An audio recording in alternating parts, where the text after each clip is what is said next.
All right, yeah, so yeah, thanks for inviting me, Ajith, to come here and give this talk. I was asked to talk about AI and machine learning for gravitational wave data analysis, and I'm gonna focus on an approach called simulation-based inference. So I'll begin by giving an outline of this approach, and then I'll talk about some potential applications to current and future gravitational wave observatories, and hopefully outline some solutions to some of the problems that Teja talked about.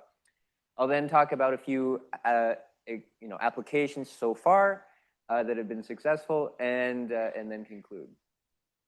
So Teja already talked about standard likelihood-based inference. But just to remind you, the basic idea is that we need to draw samples from the posterior distribution. So draw these samples theta, which represent the parameters that characterize the source, given the data. Now that posterior distribution is given as the likelihood times the prior divided by the evidence. And to draw these samples, we essentially move around in parameter space and repeatedly evaluate that numerator. Now, this is based then on evaluating the likelihood.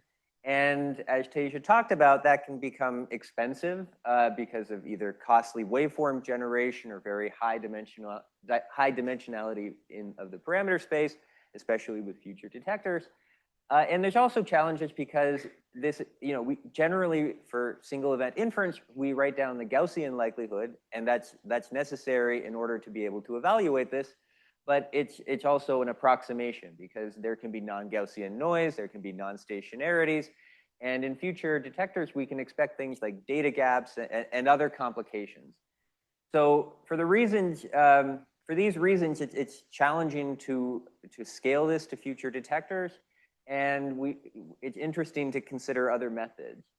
So the core idea behind simulation-based inference is we're going to entirely replace these likelihood evaluations instead with simulated data. So we're gonna instead of evaluate the likelihood, this P of D given theta, we sample from it, which is so we draw samples D. So that's it. So simulating data then is equivalent to sampling from the likelihood. So this is the basic idea. So we can simulate this data, and then we can use these simulations to train neural networks to infer the parameters. So that's what's illustrated here in this flow chart. And we then train this network, which I'm going to denote by this Q, to become a good approximation to the posterior. And once it's trained, we can then plug in data that we observe and draw as many samples as we want quite quickly. The key point, though, is that there's no need to know the likelihood explicitly in a form that we can evaluate. So it works even when this likelihood is intractable. Like an example is if we have real noise that we can't necessarily write down a likelihood for, but we can still simulate it. So as far as the neural network goes, what's common in simulation-based inference is to use something called a normalizing flow. And this is just a way of representing the complex distribution in terms of a mapping from a much simpler one. So that mapping that I'm going to denote F has to be invertible and have a simple Jacobian determinant. But then if we want to draw samples from the complicated distribution, we just draw samples from the simple distribution, which is always fixed to be Gaussian, and then we apply this mapping. Likewise, if we want to evaluate the complicated distribution, we apply the inverse mapping and we multiply by this Jacobian factor. So that's what allows us to train. We need to have these properties. And there's various ways people have come up with to parameterize the F using neural networks, often using splines and things like that. There's also more powerful alternatives out there. There's diffusion models and flow matching, which can be helpful if you want to go to higher numbers of dimensions or you have, say, very high SNR. So you can apply this to gravitational wave inference, say for binary black holes for LIGO, or LIGO Virgo. So here, to generate the data, we just sample the parameters from the prior, and then we just simulate a waveform and then add a noise simulation. So that's how we generate the data. We train on maybe 10 million simulations for about a week, and then inference is extremely fast. And then we can get posterior distributions that look, they're just dead on with standard inference techniques. So you can't really see it, but in blue behind these orange distributions, we have the result from MCMC.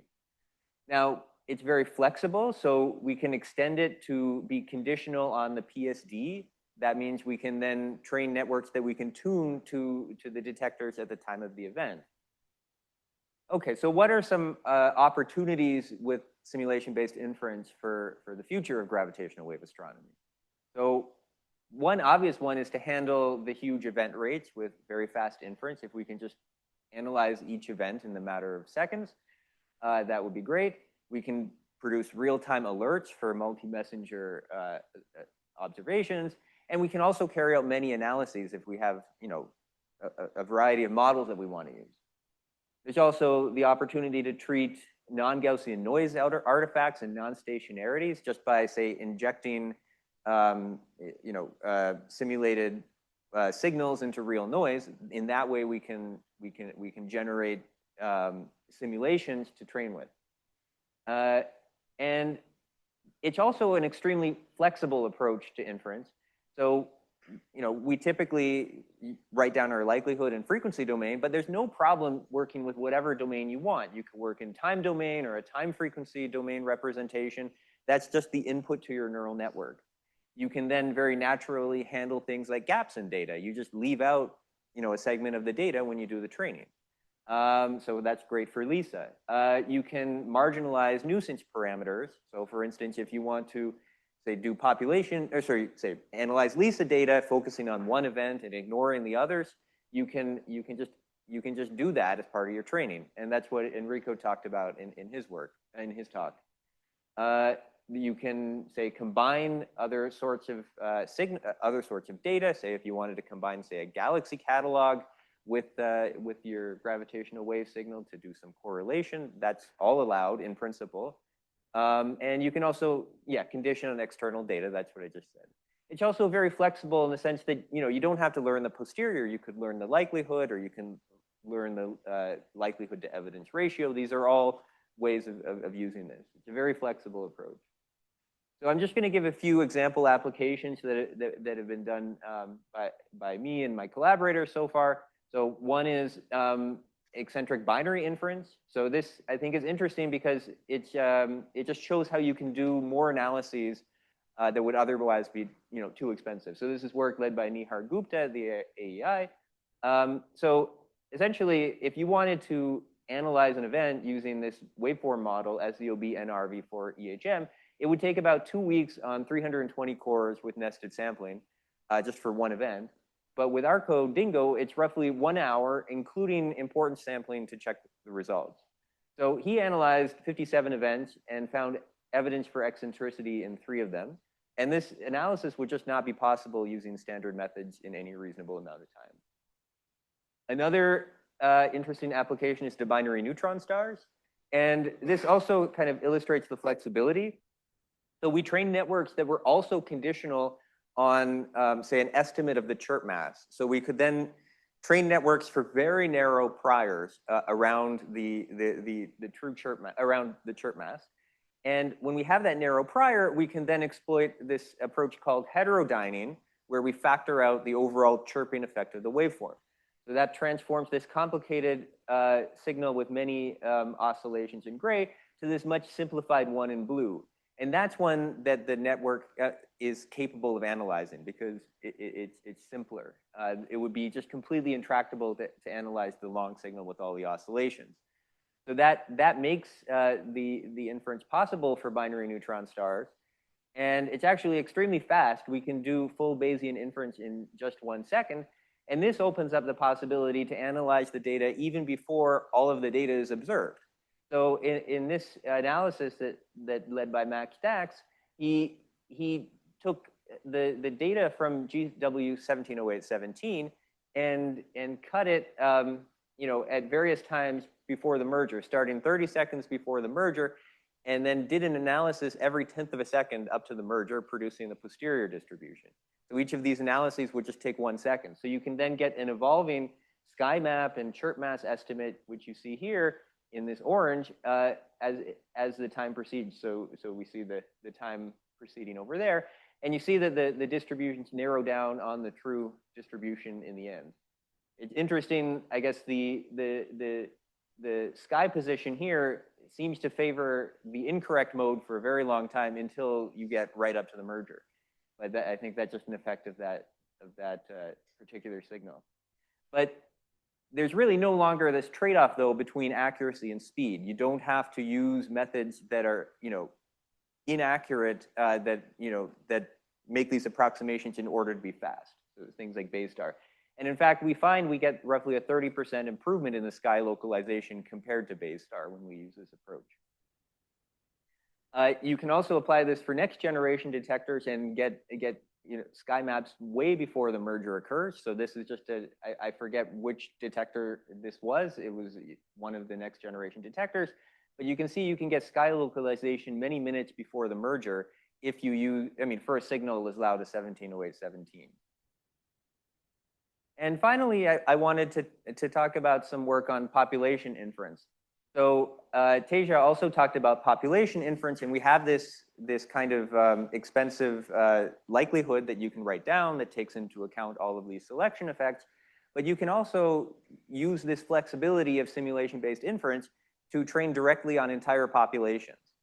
So here, the idea is you simulate, or say you sample population hyperparameters. Based on those hyperparameters, you simulate an entire population of events, including the data, and then you apply your selection effect that your observatory would apply, and then you get a set of selected events. And then once you have all these events, you plug the data directly into the network, and then you try to infer the population hyperparameters. So you can do this, and it actually works. You get very close agreement with conventional approaches. So I think here, this is what power law plus peak model with also with the Hubble constant included. So I think this is for 500 events comparing against standard methods. Now, this new work that Konstantin's finishing up uses a transformer architecture, which gives you this this cool flexibility to change the number of inputs. So we trained a model that can handle between, I don't know, 50 and 500 events, something like that. And you could imagine then updating your estimates of your population parameters as more events come in. And it's really nice and fast because you can really do an entire analysis going all the way from the data for each event to the posterior in about 1 second. So it allows you to do, say, PP plots for population. So this is, I think, 500 populations analyzed, and it works very nicely. Okay, so just to conclude, I think simulation-based inference really allows for fast, accurate, and flexible analyses. And there's a lot of prospects for future detectors, so including time frequency analyses, multiple events, huge event rates. We could incorporate realistic noise and do things like perform population inference. Now, there's a number of key challenges still. So like one issue is the amount of training data that you need. So we'd love to do population inference on astrophysical simulations, but we would need a lot of them to train these networks. So how do we reduce this amount of training data that we need? How to deal with systematics. So if you train a network on one model and then your data is from another model, the result is actually completely unpredictable. So how do you address that? One thing we do right now is we have access to the true likelihood for individual events, and we just check our answer by evaluating the likelihood at these points. But that's not going to be possible when we have real noise, or when we say do population inference and we don't want to evaluate the likelihood. And then also training is expensive. It takes roughly a week. And how do you scale this training to bigger networks and also reuse your networks across different applications without having to retrain completely? So I think these are problems to think about in the future. Thank you. Thank you very much, Stephen, for this very interesting new ideas for potentially solving one of the important problems. We can take a couple of questions. I have written like 3 questions down also, but we will take more questions during the discussion session. But we'll start maybe just 2 questions right now, and we'll please remember your questions and ask them during the discussion session. Yeah, thanks, Stephen. This is very impressive. I was just wondering, Did you try running Dingo on GW170817 with that glitch there present? And would it work in your, or because you mentioned here, right, in realistic noise, it also accounts for non-Gaussianities and things like that. So so far we've always been training on Gaussian noise. So if we were to put that glitched data into the network, it would, I mean, I don't know what it would give, but I think it would do quite badly because that glitch is so loud and the data is so far out of the distribution. I mean, I don't think we even tried it. Yeah. But it is an application in the future to just add glitches to your training data and then try to infer what happens. We'll take one last question. Who had the question first? Okay. I think Ankur had his hand up first, and then we'll take your questions during this discussion.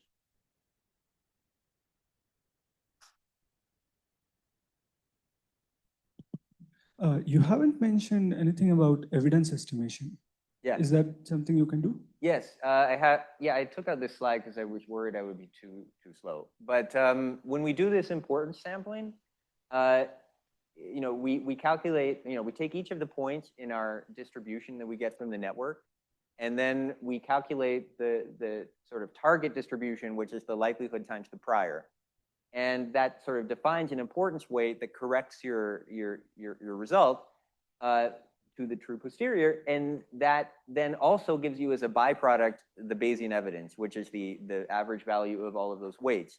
Now that works fine if you have access to the likelihood, which we do right now, but we won't necessarily have that in the future. We very likely won't. But there are still ways to get the evidence. So for instance, if you also train a likelihood network, you could do the same thing. Or there's something called evidence networks, which are just essentially another way to try to get the evidence. Thanks.